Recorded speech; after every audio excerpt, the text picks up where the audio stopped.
ये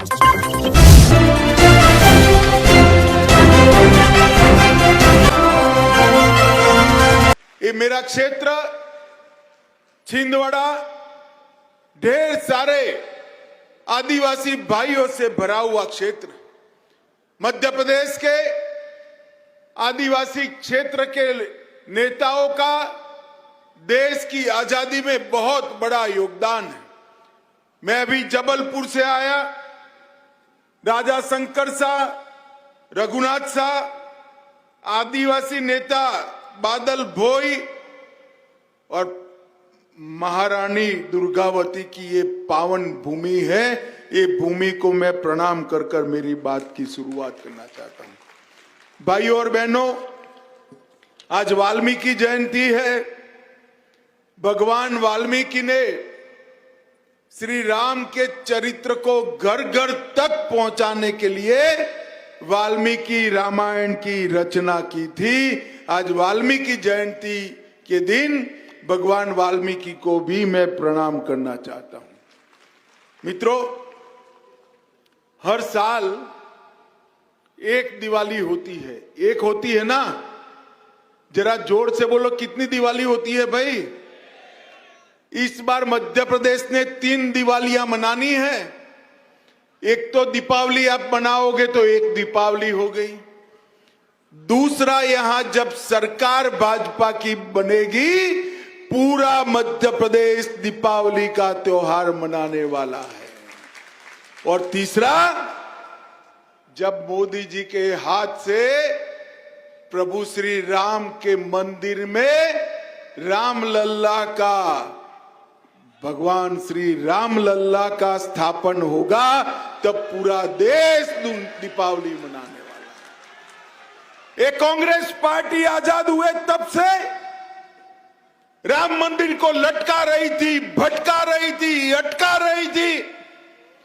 2019 में मध्य प्रदेश की जनता ने ढेर सारी सीटें देकर मोदी जी को दूसरी बार प्रधानमंत्री बनाया और मोदी जी ने चुपचाप एक दिन जाकर इसका भूमि पूजन कर दिया और 22 जनवरी को वहां पर रामलल्ला की स्थापना भी होने वाली है। भाइयों और बहनों, राहुल बाबा, मैं जब भाजपा का अध्यक्ष था, हर रोज ताने लगाते थे, मंदिर वहीं बनाएंगे, तिथि नहीं बताएंगे। राहुल बाबा, मंदिर भी बन गया, तिथि भी बता दी। जरा तनिक दर्शन कर आ जाना तो आपको भी संतोष हो जाएगा।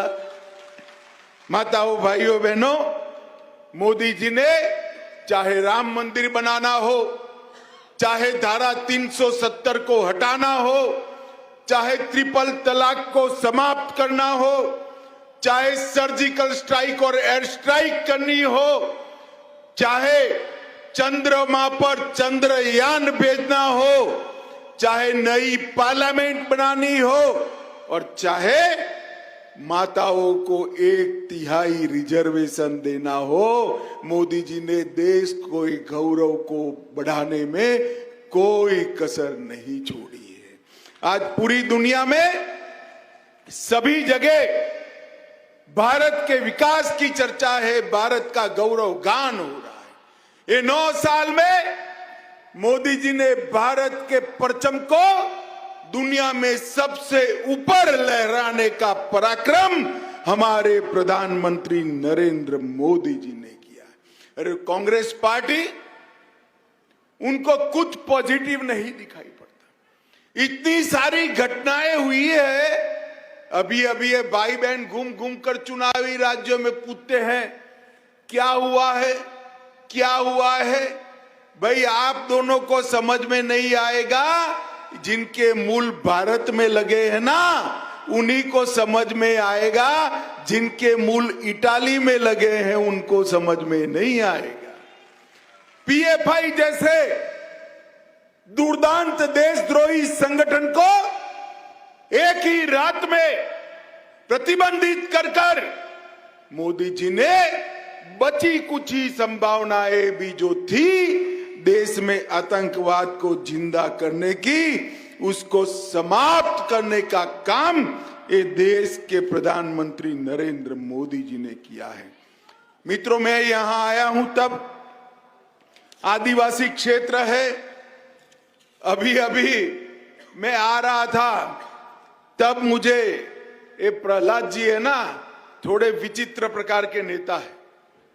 जो हो गया है इसकी बात नहीं करेंगे, नहीं हुआ है उसकी उगाही करेंगे, मगर आप लोगों के लिए करते हैं। उन्होंने मुझे बताया, अमित भाई महादेवपुरी कोल माइंस की तो परमिशन दे दी है, अभी और 2 बाकी है।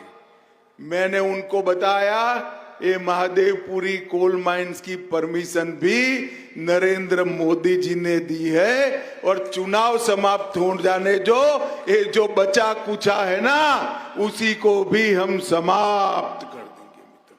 मोदी जी ने आदिवासी क्षेत्र के विकास के लिए ढेर सारे काम किए। पहले जल, जंगल और जमीन की बात होती थी, अब जल, जंगल और जमीन के साथ सुरक्षा, सम्मान और समावेशी विकास की बात होती है। भारतीय जनता पार्टी का एक ट्रैक रिकॉर्ड रहा है आदिवासी कल्याण का। अटल जी ने आजादी के कई सालों के बाद सबसे पहले आदिवासी कल्याण मंत्रालय बनाया, जनजाति आयोग का गठन किया, और मोदी जी ने 23 से ज्यादा जनजातियों को आदिवासियों की सूची में जोड़ने का काम नरेंद्र मोदी जी ने किया। चाहे रानी दुर्गावती हो, चाहे तात्या भील हो, चाहे शंकर शाह रघुनाथ शाह हो, ये हमारे आदिवासी स्वतंत्र सेनानियों की स्मृति में मोदी जी ने देश भर में 10 आदिवासी स्वतंत्र सेनानियों का म्यूजियम बनाने का काम नरेंद्र मोदी जी ने किया है। और भाइयों बहनों, मैं आज बताना चाहता हूं कि 70 साल तक कभी भी देश के राष्ट्रपति की कुर्सी पर कोई आदिवासी भाई या बहन नहीं बैठ पाया था। मोदी जी ने ओडिशा के गरीब घर में जन्मी हुई आदिवासी बहन द्रौपदी मुर्मू को महामहिम द्रौपदी मुर्मू बनाकर समग्र आदिवासी समाज का सम्मान किया है। बिरसा मुंडा की जयंती के दिन आदि जाति गौरव दिन मनाया, और एक कांग्रेस वाले कहते हैं आपने आदिवासियों के लिए क्या किया। अरे भाई कमलनाथ, आपके पास कोई हिसाब किताब नहीं, अभी मैं देता हूं, मगर एक बात समझ लो, इस देश की आदिवासी जनता हमें बहुत अच्छे से जानती है। इसलिए सबसे ज्यादा ट्राइबल अगर किसी एक पार्टी के पास है तो कौन सी पार्टी के पास है भाई, बोलो तो जरा जोर से। भाजपा के पास है। किसके पास है? सबसे ज्यादा विधायक किसके पास है? सबसे ज्यादा मंत्री किसके पास है? देश के आदिवासियों ने मोदी जी के नेतृत्व में भारतीय जनता पार्टी को बार बार आशीर्वाद दिया है, और शिवराज जी चौहान ने भी यहां आदिवासी कल्याण के लिए ढेर सारा काम किया। उन्होंने 100 करोड़ रुपए की लागत से रानी दुर्गावती की स्मारक बनाना का काम किया। शंकर शाह रघुनाथ शाह की स्मृति में स्मारक का निर्माण चालू हो चुका है। छिंदवाड़ा विश्वविद्यालय का नाम राजा शंकर शाह विश्वविद्यालय रखने का काम भी हमारे शिवराज सिंह चौहान ने किया। हबीबगंज रेलवे स्टेशन को मोदी जी ने रानी कमलापति स्टेशन बनाया। पाताल पानी स्टेशन को टाटिया भील के नाम के साथ जोड़ा, और जननायक टाटिया भील की स्मृति में खंडवा में एक विशाल स्मारक बनाने का काम किया। ये हमारे कांग्रेस ने भी जिनको दूल्हा बनाया है, कमलनाथ जी पूछते रहते हैं कि ट्राइबलों के लिए क्या करा। माताओं भाइयों बहनों, 2013-14 में कांग्रेस की सरकार थी, सोनिया मनमोहन की सरकार थी। और देश में ट्राइबल कल्याण के लिए कांग्रेस सरकार 29,000 रुपया खर्च करती थी। जरा ध्यान से सुनिए, कितना? 29,000 रुपया। आप बोलिए तो कितना? जोर से बोलो भाई। 29,000।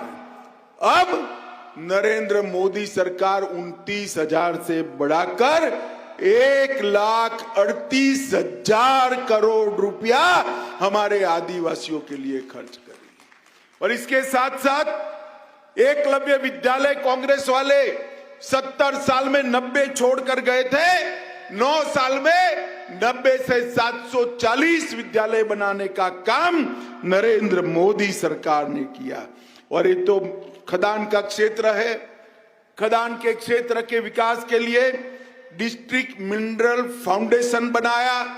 जो मिनरल नीचे से निकलता है उसका एक बड़ा हिस्सा जिले की योजनाओं के लिए आज खर्च होने लगा है। और देश भर में 75,000 करोड़ रुपया देश के आदिवासियों के लिए किया है।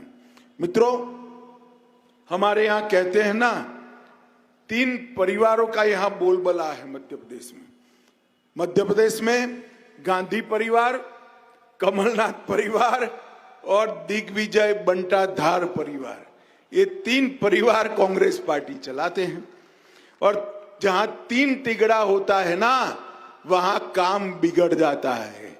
हमारे गुजरात में कहावत है, 3 तिगड़ा काम बिगड़ा। और यहां पर क्या होता है? आदेश गांधी परिवार का चलता है, निर्देश कमलनाथ का चलता है, और जब गलती होती है तो चांटा बिचारे बंटाधार दिग्विजय के गाल पर ठोक देते हैं। और इसीलिए आज पूरे मध्य प्रदेश में जिस जिले में जाते हैं, ये दिग्विजय सिंह और कमलनाथ के लोग एक दूसरे के कपड़े फाड़ने पर उतारू हो गए हैं। मुझे बताओ भाई, जिस पार्टी में ही एकता न हो वो पार्टी मध्य प्रदेश का भला कर सकती है क्या? जोर से बोलिए, कर सकती है क्या?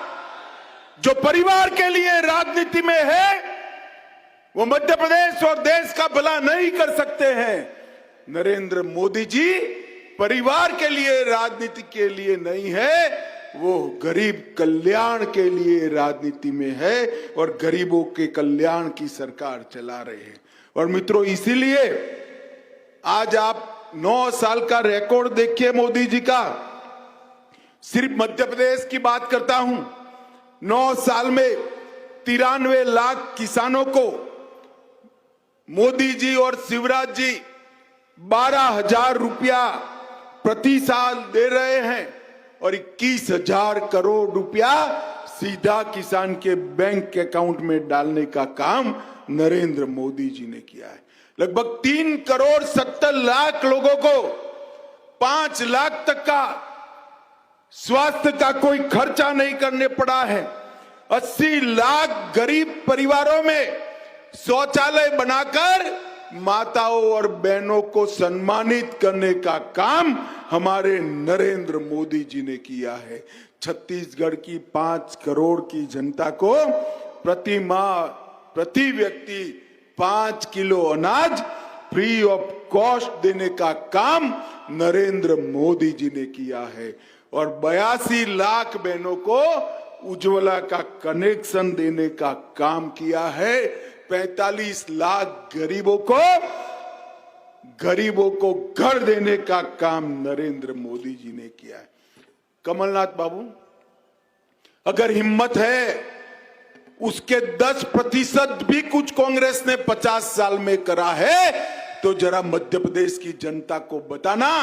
आप चौराहा तय कर लो, हमारे मध्य प्रदेश के युवा मोर्चा का अध्यक्ष आपके साथ चर्चा करने के लिए तैयार है। गरीबों के लिए कांग्रेस ने क्या करा और भाजपा ने क्या करा। माताओं, भाइयों, बहनों, ये परिवारवाद थोपने वाली पार्टी कभी देश का भला नहीं कर सकती। बीच में एक समय कुछ जातिवादी आंदोलन की परछाई में कांग्रेस की सरकार बन गई। एक कमलनाथ की सरकार देखी है आपने। पहले तो अकेले दिग्विजय सिंह लूट मचाते थे, अब कमलनाथ और दिग्विजय दोनों ने लूट मचाया और ढेर सारे भ्रष्टाचार। मोजरबेर घोटाला 350 करोड़, अगस्ता वेस्टलैंड घोटाला 2400 करोड़, इफको फर्टिलाइजर घोटाला 600 करोड़, किसान कर्ज माफी का घोटाला 25,000 करोड़ रुपया, गेहूं बोनस का घोटाला 1178 करोड़। ये सारे घोटाले सिर्फ कमलनाथ जी से जुड़े हुए हैं। अब वो फिर से मुख्यमंत्री बनना चाहते हैं। मित्रों, भारतीय जनता पार्टी की सरकार में ये जब से भाजपा की सरकार बनी तब से लेकर अब तक ये बंटा धार को ब्यूटीफुल मध्य प्रदेश बनाने का काम भारतीय जनता पार्टी ने किया है और बीमारू राज्य मध्य प्रदेश को विकसित राज्य बनाने का काम भारतीय जनता पार्टी ने किया है। माताओं, भाइयों, बहनों, केंद्र सरकार ने ढेर सारा पैसा मध्य प्रदेश के लिए दिया है। लगभग 7.5 लाख करोड़ रुपया सिर्फ डिवोल्यूशन ग्रांट और ग्रांट इन एड में दिया है। इसके साथ 12 लाख करोड़ रुपया के अलग अलग प्रोजेक्ट देने का काम किया है। मित्रों, आज समय की थोड़ी कमी है, मगर मैं इतना जरूर कहना चाहता हूं कि आपका आशीर्वाद मध्य प्रदेश को आगे ले जाने का काम करेगा। आपका आशीर्वाद मध्य प्रदेश को संपूर्ण विकसित राज्य बनाने का काम करेगा। मित्रों, मोदी जी के नेतृत्व में देश आगे बढ़ रहा है। उस वक्त मध्य प्रदेश में डबल इंजन सरकार चाहिए। मुझे बताओ, कमलनाथ की सरकार बनी तो मोदी जी की योजनाओं को नीचे ले जाएंगे क्या? ले जाएंगे? बंद कर देंगे सारा। उन्होंने किसानों की सूची नहीं भेजी थी, बंद कर दिया था। अगर भारतीय जनता पार्टी की सरकार बनती है तो यहां भाजपा के मुख्यमंत्री और ऊपर नरेंद्र मोदी जी दोनों मिलकर मध्य प्रदेश के बचे कुचे सारे काम समाप्त कर देंगे। जैसे आपकी 2 खदानें बच गई है, ऐसे सारे काम समाप्त करने का काम भारतीय जनता पार्टी की सरकार